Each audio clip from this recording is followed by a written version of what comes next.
বিশ্বে ৬৪ বছরের উল্লেখযোগ্য ঘূর্ণিঝড়ের মধ্যে সর্বাধিক ১৫টি হয়েছে মে মাসে। বর্ষা শুরুর আগে বঙ্গোপসাগরে সূর্যের খাড়াভাবে উপস্থিতির কারণে এই ঘূর্ণিঝড়ের সৃষ্টি হচ্ছে বলে জানিয়েছেন আবহাওয়াবিদরা।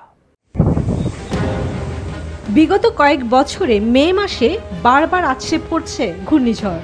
মে মাস মানেই যেন ঘূর্ণিঝড় আছড়ে পড়ার ভয়। ২০০৯ সালে ৫ মে আঘাত হানে ঘূর্ণিঝড় আইলা। ২০১৩ সালে ১৬ মে মহাসেন নোয়াখালী চট্টগ্রাম উপকূলে আঘাত হানে। ২০১৬ সালে ২১ মে রুয়ানু বরিশাল চট্টগ্রাম উপকূলে আঘাত হানে। ২০১৭ সালে ৩০ মে ঘূর্ণিঝড় মোরা আঘাত হানে চট্টগ্রাম কক্সবাজার উপকূলে। ২০১৯ সালে মে মাসে ঘূর্ণিঝড় ফণী, ২০২০ সালে ২০ মে আমফান, ২০২১ সালে মে মাসের শেষ দিকে ইয়াস ধেয়ে এসেছিল, ২০২২ সালে ৭ মে ধেয়ে এসেছিল অশনি, ২০২৩ সালে ১৫ মে ঘূর্ণিঝড় মোখা, আর ২০২৪ সালে ২৬ মে আঘাত হানল মৌসুমী ঘূর্ণিঝড় রিমাল।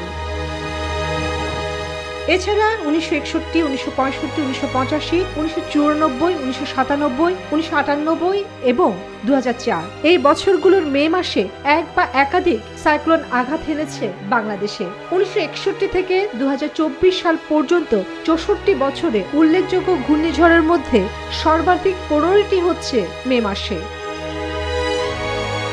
মে মাসে কেন ছোট বড় ঘূর্ণিঝড় আঘাত হানে?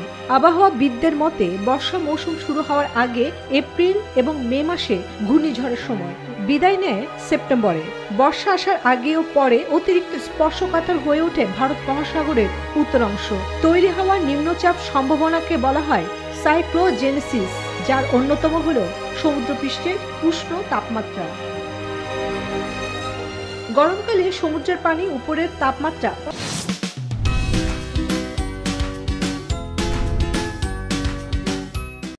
বেশি থাকে, আর এই তাপমাত্রা বজায় থাকে পানির প্রায় ৫০ মিটার গভীর পর্যন্ত।